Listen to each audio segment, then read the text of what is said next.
नमस्कार, India top news में आपका स्वागत है। भाजपा जनजाति मोर्चा के जिलाध्यक्ष तारकेश्वर गौंड ने अधिकारियों पर लगाए गंभीर आरोप। बलिया भाजपा जनजाति मोर्चा के जिलाध्यक्ष तारकेश्वर गौंड ने लोक निर्माण विभाग PWD के डाक बंगले में प्रेस वार्ता की। प्रेस वार्ता के दौरान उन्होंने बताया कि जब से भाजपा की सरकार बनी है तब से ही प्रदेश भाजपा सरकार द्वारा जनजाति गोंड खरवार समुदाय के लोगों को संवैधानिक रूप से अनुसूचित जनजाति का जाति प्रमाण पत्र जारी करने हेतु जिला अधिकारी महोदय को बार-बार आदेश निर्देश भेजा जाता है, लेकिन जिले के तहसीलदार व लेखपालगढ़ द्वारा उक्त शासनादेश व संविधान की घोर अवहेलना करते हुए गोंड खरवार को नियमानुसार अनुसूचित जनजाति का जाति प्रमाण पत्र सुगमता पूर्वक जारी नहीं किया जा रहा है। अनावश्यक रूप से परेशान व उत्पीड़न किया जा रहा है। जनसेवा केंद्रों से जाति प्रमाण पत्रों के लिए ऑनलाइन आवेदन करने पर आवेदन निरस्त कर दिया जा रहा है, जिसकी वजह से गोंड खरवार छात्र नौजवान अगली कक्षा में प्रवेश, छात्रवृत्ति व विभिन्न प्रतियोगी परीक्षाओं, सरकारी नौकरियों के फॉर्म भरने से वंचित हो जा रहे हैं।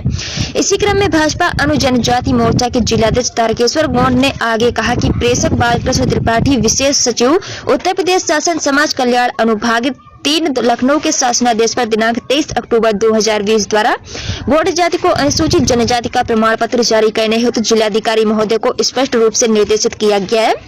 उक्त शासनादेश में यह स्पष्ट किया गया है कि बोली भाषा, रहन सहन, खान पान, विस्थापन, वर्तनी के आधार पर गौंड जाति को जनजाति के प्रमाण पत्र से वंचित न किया जाए। किसी भी जाति को संवैधानिक सुविधाएं समस्त औपचारिक पूर्व प्रदान की जाए। इसीलिए किसी भी अधिकारी को इस प्रकार का भ्रम पैदा कर उन्हें जाति प्रमाण पत्र से वंचित नहीं किया जा सकता। गौंड जनजाति का जाति प्रमाण पत्र निर्गत करते समय अभिलेखी साक्ष्यों के तौर पर आसपास के कुटुंब रजिस्टर शैक्षिक संस्थाओं की TC के आधार पर जाति प्रमाण पत्र जारी किया जाए। साथ ही इस संबंध में नियमानुसार कार्रवाई न किए जाने पर संबंधित तहसीलदार लेखपाल के विरुद्ध अनुशासनात्मक कार्रवाई सुनिश्चित करें।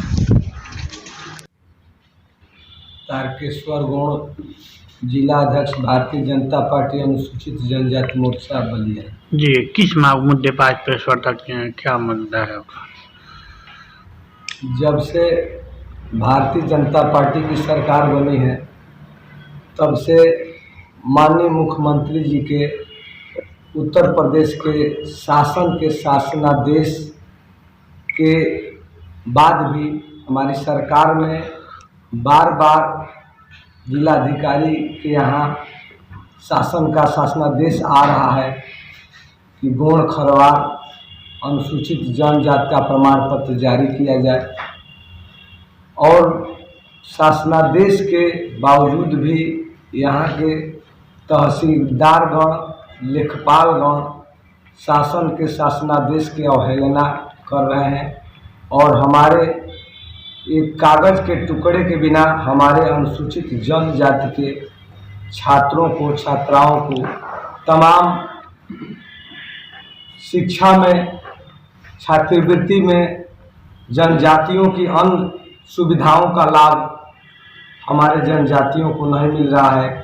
इसी को लेकर के हम भारतीय जनता पार्टी अनुसूचित जनजाति मोर्चा के बैनर तले हम आज प्रेस वार्ता कर रहे हैं कि अगर हमारा जनजातियों का प्रमाण पत्र नहीं बना तो हम लोग अनिश्चितकालीन करने जा रहे हैं।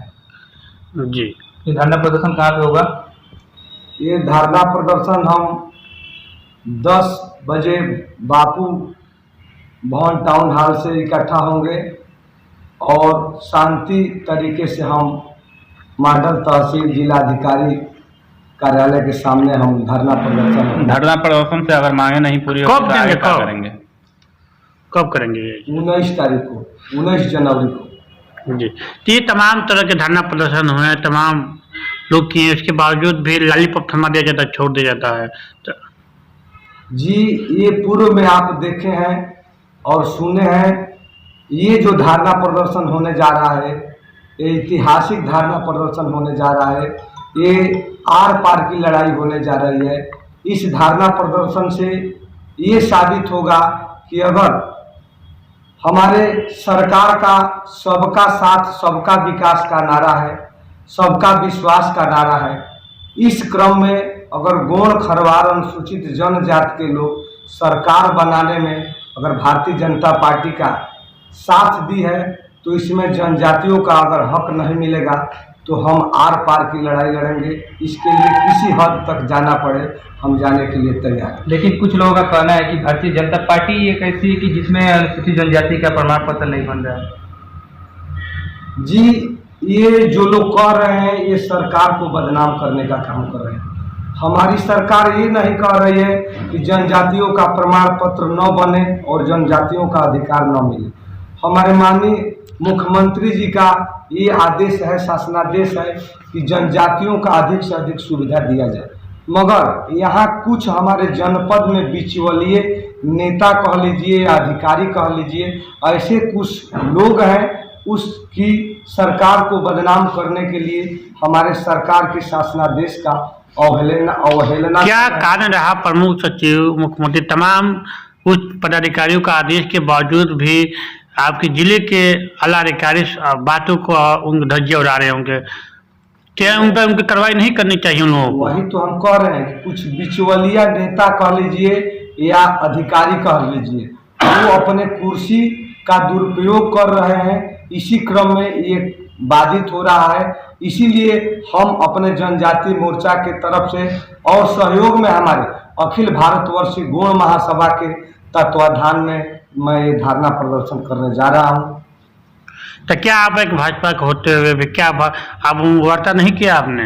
क्या आपके जो अधिकारी हैं आपके बातों को आदेशों को नहीं पालन करते हैं तो उनका अधिकारियों पर कार्रवाई नहीं होनी चाहिए? मैं भाजपा का जिला मंत्री और एसटी मोर्चा का जिला अध्यक्ष होने के बाद भी अपने जनपद के तमाम सांसद, विधायकगण, मंत्रीगण और संगठन के जिला अध्यक्ष जी के द्वारा अपने जिलाधिकारी के यहाँ मिला हूँ और मिलने के बाद भी जिलाधिकारी के आदेश के बाद भी यहाँ के लेखपाल और कानूनगो तहसीलदार ये हमारा प्रमाण पत्र नहीं सुगमता से दे रहे हैं, कभी बना रहे हैं, कभी रोक रहे हैं। इसलिए मैं ये कह रहा हूँ कि हमारे ही सरकार में हमारे ही लोगों का उत्पीड़न हो रहा है। तो मैं ये आप लोगों से कहना चाहता हूँ कि अंतिम लड़ाई होगी, इसके लिए जो करना पड़े, क्यों न हमें भारतीय जनता पार्टी से त्याग पत्र देना पड़े, मैं त्याग पत्र देने के लिए। क्या ये पार्टी के विपक्ष जाकर आप धरना प्रदर्शन करने जा रहे हैं जिससे कि आपको लग रहा है कि पार्टी आपकी सुनवाई करेगी? हम पार्टी के विपक्ष में धरना प्रदर्शन नहीं करने नहीं, आपने बोला कि हमको थोड़ा इस्तीफा भी देना पड़ जाए भारतीय जनता पार्टी से। अगर हमारा सहयोग नहीं पार्टी करती है, हमारे संगठन के लोग नहीं अगर सहयोग करेंगे, तब हम अपने पद से इस्तीफा पूरे जनपद की टीम के साथ इस्तीफा देने के लिए मैं तैयार हूँ। तो मतलब आप धरना प्रदर्शन देंगे, किसके विरोध में करेंगे धरना? हम यहाँ के प्रशासन के विरोध में धरना प्रदर्शन करने जा रहे हैं। तो क्या मानते हैं भाजपा सरकार में अधिकारी निरंकुश है, मनमानी तरीके से काम करते हैं? यहाँ के बलिया के जो भी लेखपालगण है, तहसीलदारगण है, ये हमारे लोगों की बात नहीं मान रहे हैं। तो क्या ये लोग मुख्य सचिव से बड़े हो गए हैं क्या? अब यहाँ के अधिकारी बड़े हो गए हैं इसीलिए नहीं सुन रहे हैं। लेकिन सरकार तो हमारे संगठन में और सरकार में जाएगी, क्या इसका निर्णय हमारे नेता निकाल रहे हैं। लेकिन सरकार तो इस समय फिलहाल में भारतीय जनता पार्टी के, उसके बावजूद भी सुनवाई नहीं हो रही है। जी, नहीं सुनवाई हो रही है। तो क्या इस पर आपका कदम क्या रहेगा? वो तो आपसे बताया कि अगर हमारी मांग नहीं पूरी हुई, हमारे जनजातियों का अधिकार अगर नहीं मिला, तो मैं कुछ भी किसी हद तक जाने के लिए मैं तैयार हूँ। स्पष्ट रूप से जो लिखा है उसको भी जिक्र करिए, बात तो जिक्र कीजिए जो बात कर रहे हैं। अरे वो नहीं है यार, नीचे है शासनादेश क्या लिखा है उसका भी जिक्र करिए। 1 मिनट अभी चालू मत करिएगा। सब्सक्राइब करें इंडिया टॉप न्यूज चैनल और बेल आइकन दबाना ना भूलें। इंडिया टॉप न्यूज अपने क्षेत्र की खबरें सबसे पहले पाएं।